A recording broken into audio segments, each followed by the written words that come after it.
Machiavelli in this Illuminati, all through your body. The blows like a 12-gauge shot. Feel me? And God said He should send His one begotten Son to lead the wild into the ways. Follow me. Yo les postos, c'est Sacha, bienvenue dans cette nouvelle vidéo Mercato.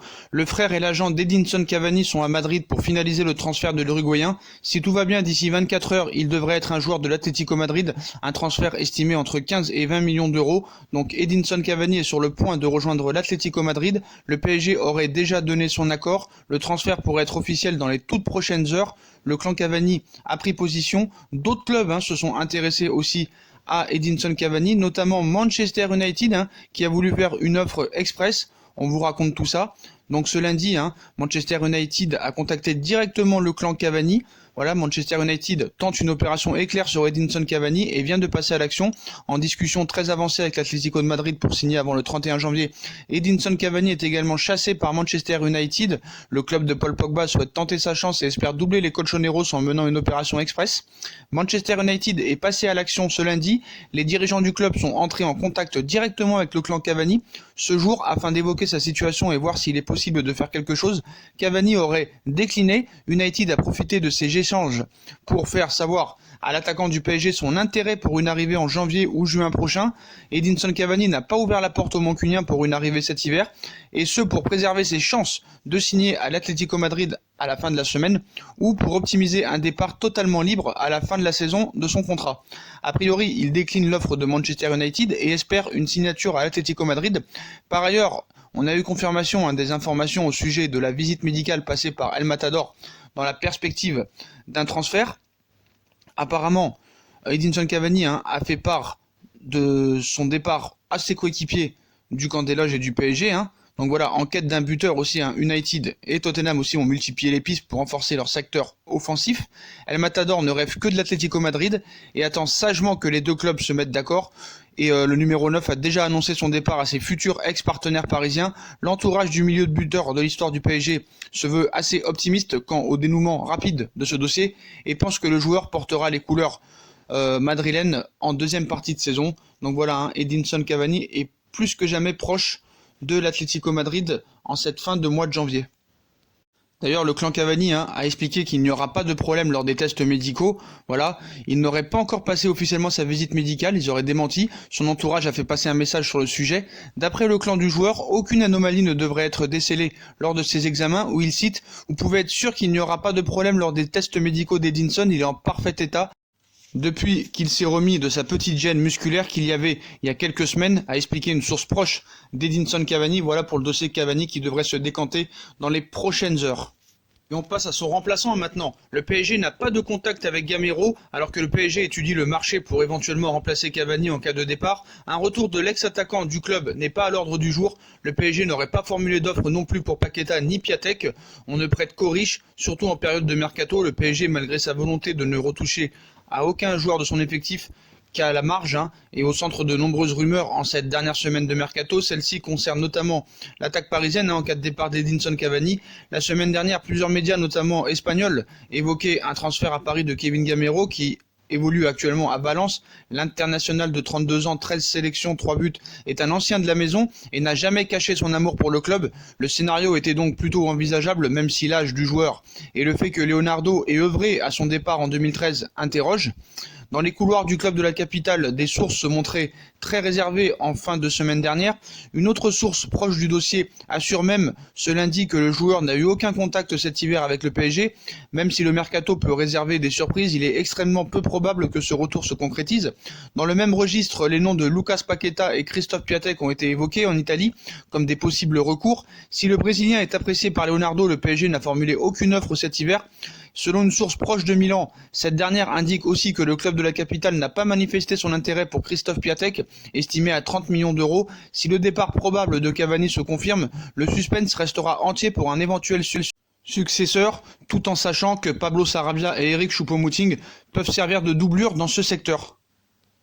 La priorité pour remplacer Edinson Cavani serait Pierre-Emerick Aubameyang. Paris est en embuscade. Pierre-Emerick Aubameyang est très apprécié par le PSG qui envisage une offensive en cas de vente de Cavani, mais la question financière s'avère être un obstacle. Ces derniers jours, l'option Pierre-Emerick Aubameyang, érigée en priorité à Barcelone, a été évoquée comme l'une des pistes du Paris Saint-Germain dans le cadre de la succession éventuelle d'Edinson Cavani. Il est exact que le PSG a un œil sur l'opportunité Aubameyang, un profil apprécié de longue date par les décideurs parisiens. Pour autant, le club de la capitale est encore loin d'être passé à l'action s'il prend la température régulièrement sur le dossier. Le PSG n'a rien avancé à ce jour. Donc d'une part, il faut au préalable finaliser le transfert de Cavani. De plus, la question financière reste un obstacle important à surmonter. Là où le PSG rêverait en priorité d'un prêt avec option d'achat, il est évident qu'Arsenal sera très dur à convaincre dans ce cadre. À moins de mettre une option obligatoire sportivement, il apparaît aujourd'hui clair que Paris aimerait attirer Aubameyang en cas de départ de Cavani, mais le contexte financier fait qu'une offensive est actuellement difficile à concrétiser, surtout qu'il reste plus que 4 jours avant la fin de la fermeture du mercato hivernal. Donc voilà, quel sera le futur du Paris Saint-Germain dans ce mercato? Cavani restera-t-il ou est-ce qu'il y aura un remplaçant? Les jours nous en diront plus. Et on passe à un autre dossier compliqué, l'échange Kurzawa-Desiglio prendrait forme. On nous a raconté tout et un peu son contraire hier soir. Les discussions vont bon train entre le PSG et la Juve pour un échange entre Layvin Kurzawa et Mattia Desiglio. Voilà plusieurs jours que l'idée d'un échange entre Kurzawa et Desiglio fait son chemin dans les coulisses du camp des loges, avec suffisamment de volonté de part et d'autre pour que le PSG se mette déconduire Arsenal notamment. Samedi encore, Thomas Tuchel avouait être dans le flou pour ce qui est de son latéral gauche. Ce n'est pas décidé encore, il y a des choses entre Layvin et le club et ce n'est pas clair, mais il ne sera pas dans le groupe. Voilà, pas de journée pour Layvin Kurzawa dimanche. Donc, mais du nouveau et du concret ce lundi, on avait avancé que l'international tricolore s'est mis d'accord avec la Juve pour rejoindre les anciens parisiens que sont Blaise Matuidi et Adrien Rabiot, cela sur la base d'un contrat de 4 ans alors que le bail actuel de l'ancien monégasque dans la capitale arrivait à expiration en juin prochain. Layvin Kurzawa, arrivé à Paris en 2015, n'attendrait plus désormais que le feu vert du PSG alors que les modalités d'un échange avec le défenseur bianconero Matteo Desiglio demeurent soumises à négociation. Freiné dans sa carrière par de multiples pépins physiques, l'international transalpin aux 39 sélections, 27 ans, reste coté en Italie où il a éclos sous le maillot de l'AC Milan avant de rallier la Juventus à l'été 2017, tandis qu'il faisait ses classes chez les Rossoneri. L'intéressé avait tapé dans l'œil de Leonardo, le directeur sportif du PSG, qui a longtemps officié en Lombardie à Turin. Matteo Desiglio, Mattia Desiglio a encore 2 ans et demi de contrat, mais voilà, c'est un dossier très compliqué parce qu'à un moment on nous a dit c'est Kurzawa qui s'est mis d'accord et pas Desiglio. Après, on nous a dit que c'était Desiglio qui était d'accord et pas Layvin Kurzawa. Donc, c'est vraiment un dossier compliqué. Donc, qu'est-ce qu'il en est à l'heure actuelle? On fait un point très précis. La Juve et Paratici continuent à mettre des bâtons dans les roues au Paris Saint-Germain. La Juve veut du cash pour son latéral Desiglio. Au PSG, voilà pour Kurzawa, la Juve évalue son latéral à un prix supérieur à celui du Parisien dans le cadre d'un échange entre les deux joueurs. Le PSG et la Juve ne se sont pas encore entendus sur l'échange entre Mattia Desiglio et Layvin Kurzawa. Donc Layvin Kurzawa a lui aussi rallié le centre d'entraînement. Et si la journée a été fructueuse pour lui, parce qu'il s'est mis d'accord sur un contrat de 4 ans avec la Juve, c'est surtout pour lui que ça a été bien, parce qu'on a annoncé que le latéral gauche de 27 ans a trouvé un accord avec la Juve pour la signature d'un contrat de 4 ans et demi, soit jusqu'en 2024. Une information qui ne nous a pas été confirmée, mais là encore, cet engagement de l'ancien monégasque et avec la vieille dame est conditionné à la validation entre les deux clubs de l'échange avec Mattia Desiglio, qui de son côté se voit offrir 4 millions d'euros de salaire par saison par Paris. Ce lundi, pourtant, ce dossier n'était toujours pas finalisé. Comme nous l'a rapporté une partie prenante, il ressort que la Juve évalue son joueur à un prix supérieur à celui de Kurzawa, même si les deux latéraux ont le même âge, 27 ans, mais Desiglio, qui doit reprendre l'entraînement ce mardi après sa blessure aux adducteurs, possède un contrat jusqu'en juin 2022, tandis que le Français arrive au terme de son bail en juin. Cela voudrait dire que le PSG devra ajouter une somme pour finaliser l'échange des deux joueurs. Pour l'instant, les deux parties n'ont pas trouvé de terrain d'entente sur cet aspect financier. Aujourd'hui devrait être une nouvelle journée décisive dans ce dossier. On passe à un autre dossier. Paqueta ne rejoindra pas le PSG cet hiver. Annoncé dans le viseur du PSG cet hiver, Lucas Paqueta ne devrait pas rejoindre les Rouges et Bleus selon les informations de la Gazzetta dello Sport. Le quotidien transalpin explique que pour autant qu'il ne devrait pas rester à l'AC Milan, club qu'il a rejoint en janvier 2019 pour 35 millions d'euros sous l'impulsion d'un certain Leonardo. Le milieu offensif, 22 ans, devrait faire son retour au Brésil. Sa destination n'est pas encore connue, même si le nom de Flamengo est cité. La forme de son départ, prêt ou transfert sec, n'est pas non plus encore connu. On passe à un autre dossier, celui de Emre Can, semaine imminente et issue imminente pendant le dossier Emre Can. Il y avait un accord entre Leonardo et Paratici sous la forme d'un prêt de 6 mois avec une option d'achat obligatoire de 25 millions d'euros. Mais voilà, Paratici a augmenté l'offre. Comme par hasard, pour le Paris Saint-Germain, c'est 35 millions d'euros. Et pour Borussia Dortmund, c'est 23 millions d'euros. Bref, le PSG et le Borussia Dortmund seraient à la lutte pour le recrutement d'Emre Can. Le club allemand serait sur le point de finaliser l'opération pour une somme avoisinant les 23 millions d'euros. Le Borussia Dortmund serait en passe de remporter son bras de fer avec le PSG. Depuis le début de saison, Emre Can peine à emmagasiner du temps de jeu à la Juve, ce qui pourrait le pousser à quitter Turin dès cet hiver. Conscient de la situation d'Emre Can, le PSG et Dortmund voudraient en profiter pour l'accueillir avant la fin du mois de janvier. Et il semblerait que le Borussia soit en passe de boucler l'affaire. Emre Can sur le point de snober le PSG pour Dortmund, c'est pas vraiment ça. Emre Can serait de plus en plus proche d'une signature au Borussia Dortmund parce que la Juve et le club de la Ruhr seraient en discussion pour finaliser un accord à hauteur de 23 millions d'euros. Et certaines sources italiennes disent qu'un contrat jusqu'en 2024 attendrait Emre Can à Dortmund. Moi, ce que je voudrais savoir, ce qu'on m'explique, c'est pourquoi pour le PSG c'est 35 millions d'euros. Il y avait un accord entre Can et la Juve et le PSG, et comme par hasard, Dortmund c'est 23 millions d'euros. Donc pour Paris, c'est tellement plus cher que pour Dortmund, c'est 15 fois moins cher. C'est une honte, c'est pas normal les comportements de la Juventus de Turin. En tout cas, Emre Can est plus proche de la Juve que du PSG à l'heure actuelle, et on vous expliquera vraiment les détails si jamais Emre Can ne signe pas au PSG, pourquoi il a vraiment pas signé au PSG. Mais voilà, ce n'est pas officiel, donc on va attendre. Le PSG a encore toutes ses chances dans ce dossier. On passe à Thiago Silva. Le PSG a été mis sous pression par le clan Thiago Silva. En fin de contrat, dans quelques mois, Thiago Silva veut rester encore au PSG une saison au moins. Mais devant le manque de communication des dirigeants du club, l'agent du Brésilien commence à mettre la pression. Voilà qui vient caler une nouvelle épine dans le pied du PSG, alors qu'Edinson Cavani, en fin de contrat aussi dans 6 mois, est sur le point de quitter le club dont il est meilleur buteur et dans lequel il est bien présent depuis 2013.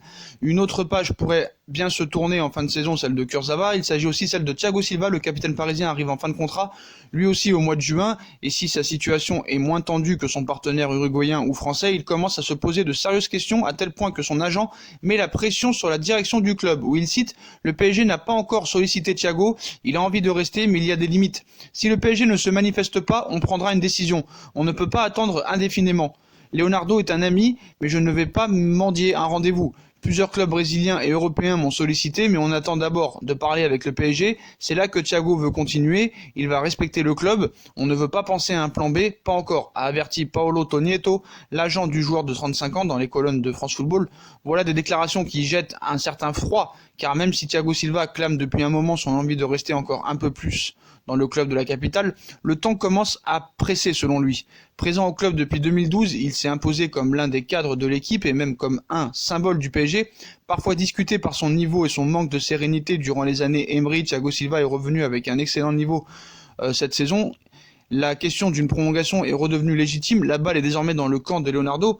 Ce que comprend pas Thiago Silva et l'agent de Thiago Silva, c'est que Leonardo veut attendre les prochaines échéances en Ligue des Champions pour voir si enfin Thiago Silva pose ses responsabilités et prend ses responsabilités et est enfin décisif et en mode patron et en mode capitaine pour pouvoir prolonger. On va pas prolonger Thiago Silva avant les matchs de Ligue des Champions et faire les erreurs du passé. Voilà, Thiago Silva va devoir prouver contre Dortmund et peut-être un éventuel quart de finale de Ligue des Champions qu'il est enfin, comme il dit depuis des années, le meilleur défenseur du monde, et là peut-être qu'il pourra prolonger. Et on passe à un ancien coéquipier de Thiago Silva, Hatem Ben Arfa, qui est au Real Valladolid. Il n'y a plus beaucoup de doutes concernant l'avenir d'Hatem Ben Arfa. L'ancien joueur du PSG et du Stade Rennais, entre autres, est arrivé à Valladolid ce lundi soir pour s'engager avec l'équipe de la ville, qui pointe à la 16e place du classement. Les caméras du média El Demarque l'ont ainsi filmé en train d'arriver à une clinique médicale dans laquelle il va passer les traditionnels tests avant la signature du contrat. À 32 ans, Hatem Ben Arfa va enfin découvrir la Liga et le championnat espagnol, donc content quand même qu'il retrouve un club, parce que voilà, il mérite quand même, ça fait longtemps qu'on l'a pas vu jouer, c'est quand même un talent, c'est quand même un gâchis, mais voilà, Hatem Ben Arfa va bien retrouver un club, et on va le voir contre peut-être Lionel Messi cette année, contre le Barça, contre le Real, contre Atlético Madrid, et ça va faire plaisir de revoir Ben Arfa dans un club. Donc le natif de la banlieue parisienne va retrouver le Real Valladolid et va signer son contrat cet après-midi normalement.